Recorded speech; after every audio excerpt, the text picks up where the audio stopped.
muita gente, mas aqui no canal não.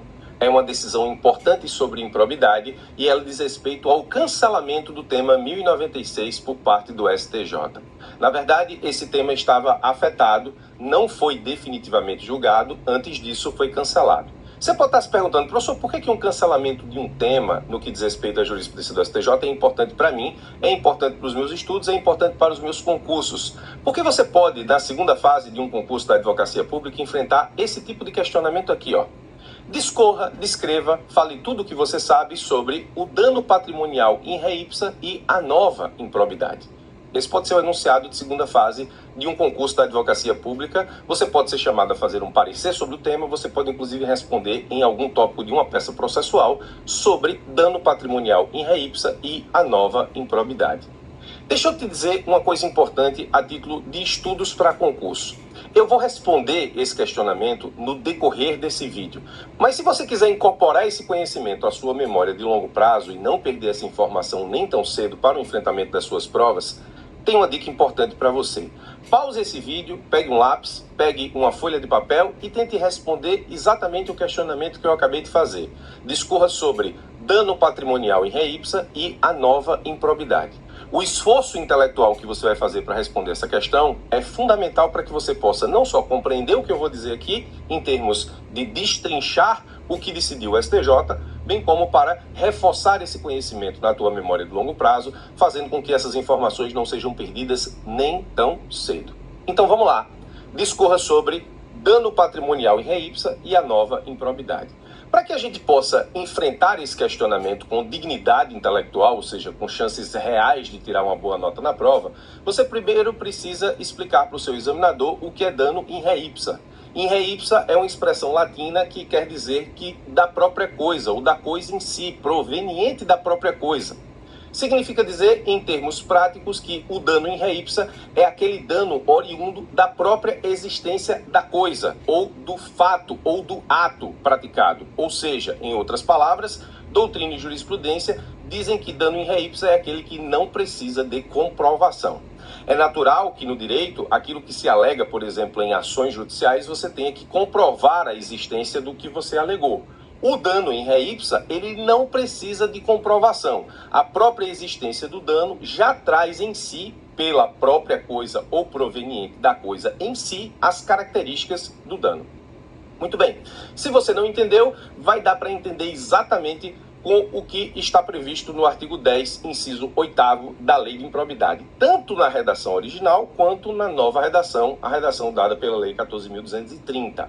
Na redação original, o artigo 10 da Lei de Improbidade, ele faz previsão dos atos de improbidade que causam lesão ou prejuízo ao erário. A redação original, atenção, essa redação não é mais vigente, mas a gente precisa entender a redação original para entender por que o STJ cancelou o tema 1096. A redação original diz assim: constitui ato de improbidade administrativa que causa lesão ao erário qualquer ação ou omissão dolosa ou culposa. Atenção que na nova improbidade esse culposa não existe mais, que enseje perda patrimonial, desvio, apropriação, malbaratamento ou dilapidação dos bens ou haveres das entidades referidas no artigo 1º desta lei e notadamente. Então, o artigo 10 caput da redação original da Lei de Improbidade faz previsão dos atos de improbidade que causam prejuízo ao erário. Prevê conduta dolosa ou culposa, a culposa não existe mais, mas enseja o dano ou a lesão ao erário, a perda patrimonial, desvio, apropriação, malbaratamento ou dilapidação de bens ou haveres.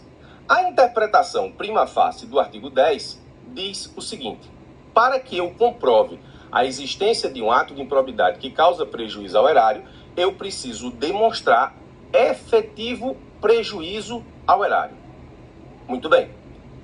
A princípio, você já faz uma conexão com o que é o dano patrimonial in re ipsa. Se a princípio, ou seja, se a interpretação prima facie do artigo 10 da redação original vincula a existência do ato de improbidade à perda patrimonial, a prejuízo ao erário, então, em tese, eu preciso comprovar o prejuízo. Ocorre que o artigo 10, ele tem também, na sua redação original, um inciso 8º que diz assim, ó: é ato de improbidade que causa lesão ao erário, frustrar a licitude de processo licitatório ou de processo seletivo para a celebração de parcerias com entidades sem fins lucrativos ou dispensá-los indevidamente. Bom, se você parar direitinho para analisar a redação do inciso 8º do artigo 10, você vai perceber que é ato de improbidade frustrar a licitude de processo licitatório. Muito bem. Como é que eu comprovo o efetivo prejuízo ao erário se eu, agente público, frustrei um processo licitatório, frustrei a licitude de um processo licitatório? Aí a pergunta que se faz é: como é que se demonstra o prejuízo efetivo ao erário se eu, agente público, de forma dolosa ou culposa na redação original da LIA, frustro a licitude de procedimento licitatório?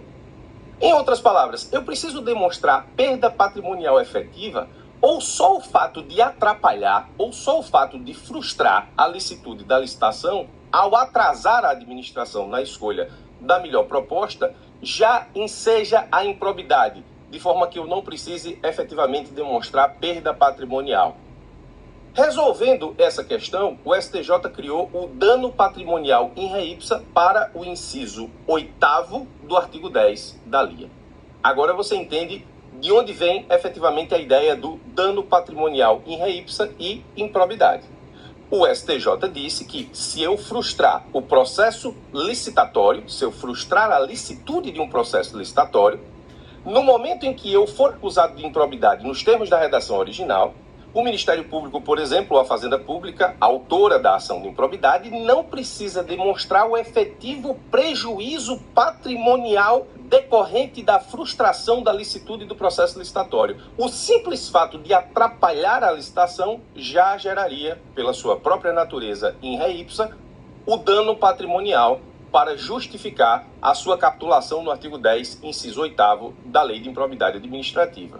Depois que entendeu isso, o STJ afetou o tema 1096 com suspensão dos processos para definir, e aí em grau de efeito aplicável pelos demais tribunais e juízos, definir se a conduta de frustrar licitude de processo licitatório ou dispensá-lo indevidamente configura ato de improbidade que causa dano presumido ao erário, portanto, dano patrimonial in re ipsa. O STJ afetou o tema 1096 do dia 8/6/2021. Ocorre que no dia 25/10/2021, portanto, alguns meses depois, a Lei 14.230, ela alterou significativamente o artigo 10 da LIA e esse artigo 10 passou a ter a seguinte redação: constitui ato de improbidade administrativa que causa lesão ao erário qualquer ação ou omissão dolosa, o culposa foi embora, a gente sabe disso muito bem, que enseje efetiva e comprovadamente, perda patrimonial, desvio, apropriação, malbaratamento ou dilapidação dos bens ou haveres das entidades referidas no artigo 1 desta lei e notadamente.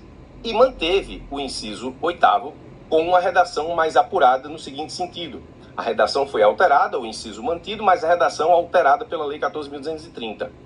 É ato de improbidade que, nesse caso, causa prejuízo ao erário, frustrar a licitude de processo licitatório ou de processo seletivo para a celebração de parcerias com entidades sem fins lucrativos ou dispensá-los indevidamente, acarretando perda patrimonial efetiva.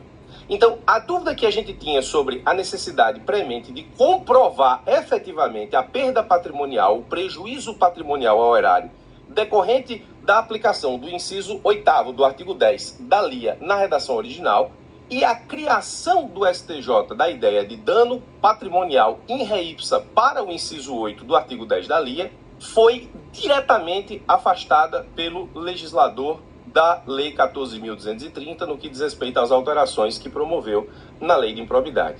Então, se havia a construção jurisprudencial do dano patrimonial in re ipsa para a frustração da licitude de processo licitatório, o que chegou a ser assim admitido pelo STJ, cujo tema 1096 foi afetado de forma a criar o precedente, essa situação criada pelo STJ, ou seja, dano patrimonial in re ipsa, afetada pelo tema 1096, perde completamente o sentido quando o novo legislador vem e diz, acaba com essa história de dano patrimonial in re ipsa para o inciso 8º do artigo 10 da Lei de Improbidade, com a nova redação, Porque frustrar a licitude de processo licitatório exige a demonstração efetiva da perda patrimonial, para que isso seja considerado um ato de improbidade que causa lesão ao erário.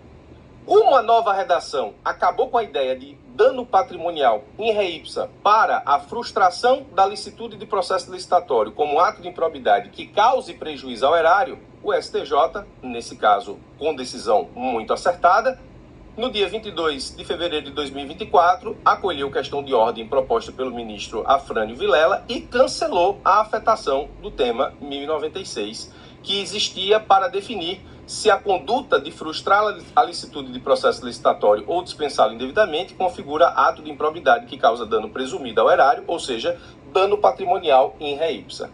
O cancelamento do tema 1096 demonstra efetivamente a adequação da jurisprudência do STJ ao novo disposto pela Lei 14.230 acerca do artigo 10, inciso 8º da Lei de Improbidade Administrativa. E aí veja, voltando ao início desse vídeo, o que é que o cancelamento da discussão de um tema tem a ver com o meu concurso, professor? Se esse concurso for de procurador, tem muito a ver. Porque se o questionamento for sobre o dano patrimonial in re ipsa e a nova improbidade, você vai ter que colocar na prova tudo o que eu te expliquei nesse vídeo. Essa é a última decisão do informativo 802, passa desapercebido por muita gente, mas aqui no canal não. E para você que é meu aluno aqui no YouTube, ou que é meu aluno nos cursos da escola, ou que é meu aluno no Clube Cabeça de Procurador, também não.